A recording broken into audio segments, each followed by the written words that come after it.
Okay, so this is the first video that I'm going to be making on the basics of a computer. In this diagram, you'll see a typical setup that you would probably find in most households. In this first video, I'm going to just show you diagrams of the different components and briefly explain to you what they are. And maybe in the next few video, I'll go into depth, little depth of what each hardware does, and perhaps how to assemble them. And maybe in another video, I will show you the software that I use in the computer, the operating system, and maybe some applications. But for now, I'll be showing you just diagrams of this basics of the components. I find that a lot of people are afraid to touch computers because they're afraid that it's gonna break. This video is these series of video is going to be very basic. Probably won't interest those that already know a little bit about the computers. I think I would show you just enough that you can, so you won't be afraid to operate one. And if something happens, you could probably do searches online to show you how to fix the problem. But to start off, you really need to know the basics of the computers. In this diagram here, as you can see, you have the internet. Basically, what this is a large network connected worldwide, and this is what they call the World Wide Web. So in this block here is your home network or maybe office network, and the way it's connected to the internet is through your DSL or cable modem. Some people have DSL, some people have cable, some people might have other forms of connection. But anyhow, this is your router. This is your modem. And this next item that is connected to is a router. Although you really don't need to, you can basically connect your modem directly to your computer. And most people who has a modem might also have a built-in router. The reason for the router is if you have multiple computers and you want to network them together. So in this diagram, you can see that you can connect several computers either by wireless or by a physical wire. And as you can see here, you have three different types of computer. You have the desktop computer, two types: the desktop computers and the laptop. And in some cases, some people have netbooks and other devices such as iPhone and maybe tablets. But just for the purpose of going basic, I would not discuss that here in this video here. So in the next diagram, I will show you the basic components of the computer itself. The laptop and the desktop are basically the same. You have the screens, you have the keyboard, which is built here, and then you have the mouse, and in the laptop you will have perhaps a touchpad. And inside this, under the keyboard here, you will have the system unit, which is this piece here. So with that said, I'll move to the next slide and explain to you each of the parts. Okay, this image is kind of cartoonish. I borrowed this from the web, downloaded from the web, so I can show you the different components of the computer. Basically, it has it labeled so you can see it a lot clearer. This image is actually a picture of an older computer. As you can see, it has a CRT monitor. Most people today will recognize a monitor as the thinner types. For those who are young, you might not recognize this, but basically it works the same way. So in a computer component, you have input and output devices.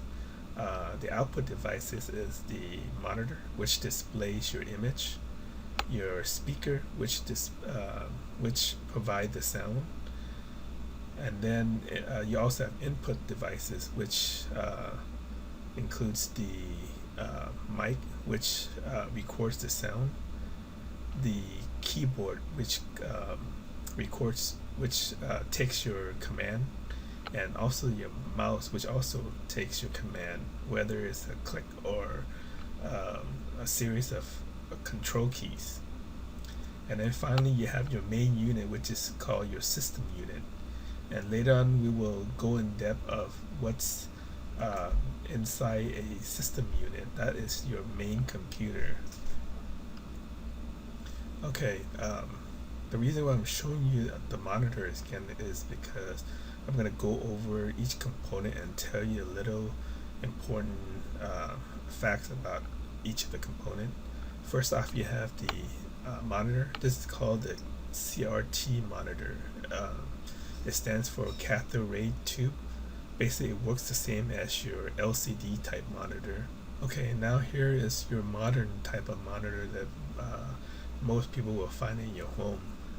This is the it's an LCD monitor, and it appears like this is probably an LED type. Some of you might have plasma. So the important thing that you need to know about monitor is the type of connection that they have. There's quite a few, and to be honest, I don't think I know all the types of connectors, but I'll show you two of the basic types. Okay, so here's the two type of connector that you would usually find on your monitor. You have the VGA and you have your DVI. Your VGA is takes analog signals, and your DVI takes digital signals, and you could pretty much tell them apart. The VGA ones are a lot smaller than the DVIs. For those who are using your TV as your monitor, you might have HDMI, and I think a lot of you are familiar with that, and I don't have a diagram to show this at this point. Here you can see it says female, and here you can say it's male. Some of you may have the male connectors on your monitor and the female connectors on your computer. So whichever it is, you just look for the type that fits your monitor.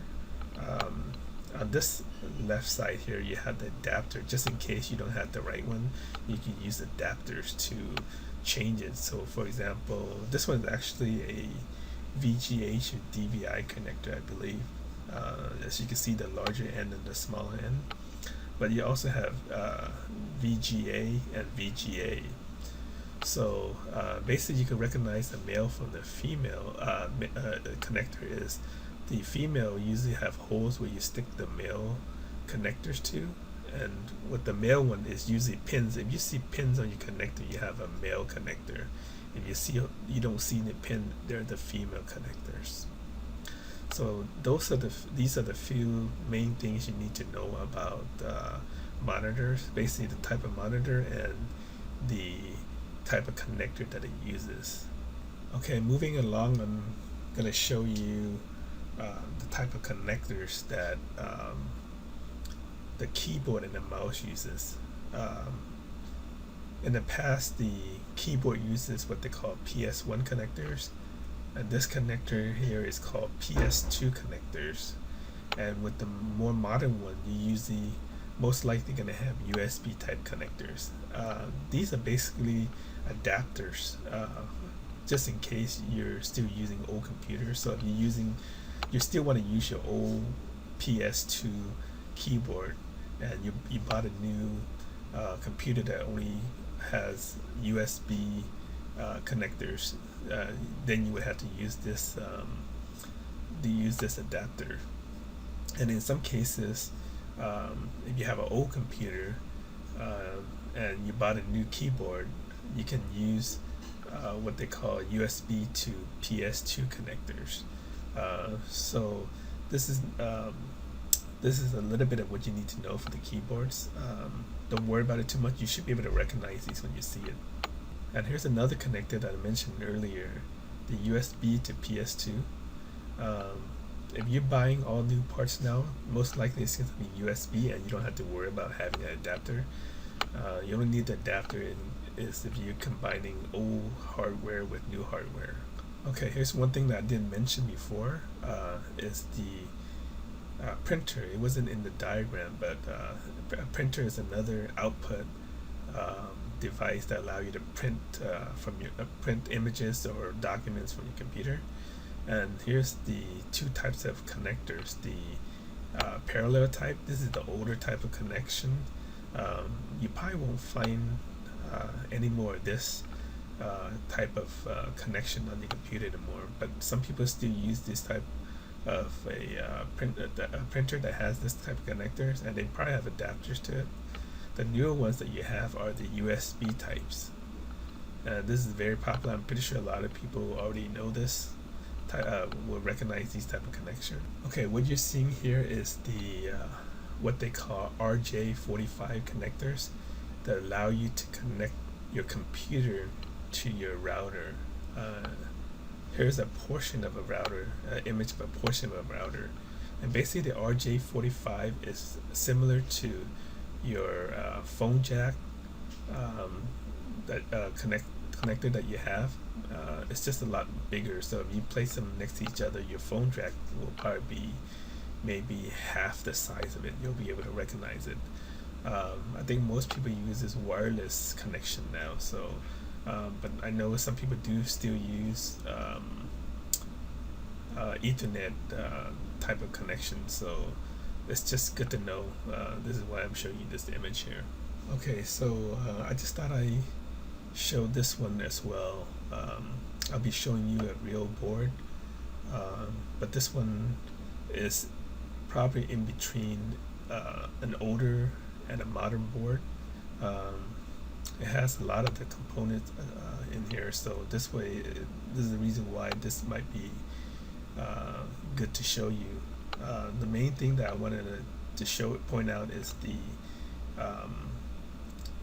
location where you install your CPU, which is your central processing unit. This diagram doesn't show the CPU here, but this is where it goes. And there are different types of connector sockets for the CPU. The socket is the 939, and there's so many other ones. To be honest, I don't know, but if I were to go buy and assemble my own computer, I would go buy the board and figure out what type of socket it has, and I'll buy this CPU for it. So don't worry about that too much. And also not diagrammed here, shown in this diagram, is the heatsink and CPU fan. Basically what the purpose of the CPU fan and the heatsink is to keep the central processing unit from overheating. So basically I would say an analogy for that would be your brain. And if you have a fever, your brain is really hot, and the heatsink and the fan keeps you cool. So it's basically putting a towel or something on your head to keep it cool. The next component would be perhaps your RAM. This is how much memory it has to process your stuff. This is one type of the image is not too clear, but this is one type of RAM. This is called a DIMM. This is one of the older one, perhaps.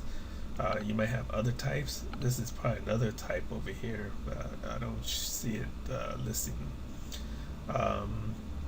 If you bought your motherboard, you can look into your motherboard manual to see what type of memory. Usually you can tell by the slit here.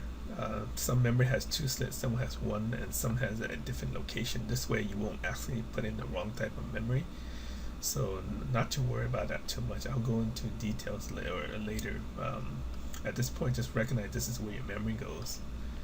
And over here you have your power connectors that connects from your central your system unit case that provides power to your motherboard. And then here, you might not see it clearly, but these are the different types of connectors for your storage device, which is your hard drive. In the new ones now, you will see that you will most likely be using SATA types. These are the OID type, and there's also other types called SCSI. But typically, you will find these types here. But the more modern one is the SATA, so don't worry about it too much. And here is the BIOS chip that stores all your hardware information. Later on, when I show you a real computer, when it boots up, I'll show you what the BIOS is. At this point right now, this is just the little chip that stores that firmware in there, so don't worry too much. Here's the battery that allows the BIOS to retain all the settings that you set in there. And then for the most part, most motherboard also have onboard graphics processors. And here's an example of a heatsink that wasn't shown for the CPU here, but a heatsink, like I said, helps the chip cools down. And with this here, these are what they call expansion unit, where you can connect video cards, maybe sound cards, and so many other different types of cards. These are probably a little bit fairly modern types of connectors. You have other like PCI Express type. These are the regular PCI. This is the PCI Express. If you see them, usually on the motherboard, they label them, so you don't need to worry about having to recognize exactly what it looks like. I don't. And in most modern motherboards, you have all these built-in components. In the a while back, most of these are built in. You probably had to install in expansion cards to have some of these components, but nowadays most of those are built onto your motherboard, like the USB connections, the RJ45, your network, and some of your sound is even built in, and your video is even built in, and your parallel port is built in, and then your connection for your mouse and everything. Most board would have that, but a lot of people choose to go with aftermarket video cards and stuff because they're a lot better. The built-in one, they're actually pretty good for the most of the stuff that you wanted to do. For others that do gamings and stuff, it's more preferable to buy aftermarket video cards to have them installed. So I think I already covered all the different components on a motherboard. It's kind of difficult to understand, and you're probably still going to be afraid to touch one of these unless you're actually going to try it. If you try it and it works, and you realize you didn't blow or burn anything up, then you wouldn't be too afraid to touch one. So I waited for the end of this video to give you a story of how I started with computers and building computers, just in case some of you might be interested in.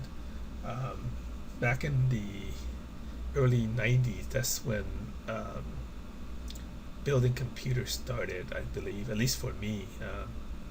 I was really pretty ignorant about computers. I didn't really know anything. I bought my first computer in the early 90s, and I bought it from a little mom and pop store that assembles computers for you, customized computer for you. It's a generic one, and it was cheaper to go that way, to go generic, because if you were to buy a brand name such as a HP or a Sony, it would cost a lot more. So nowadays computers are so cheap, unless you want to buy the higher ends. Oh, sorry, I have to let the plane go by. Yeah, so unless you want to buy the higher ends, you can buy a real cheap computer for a few $100s.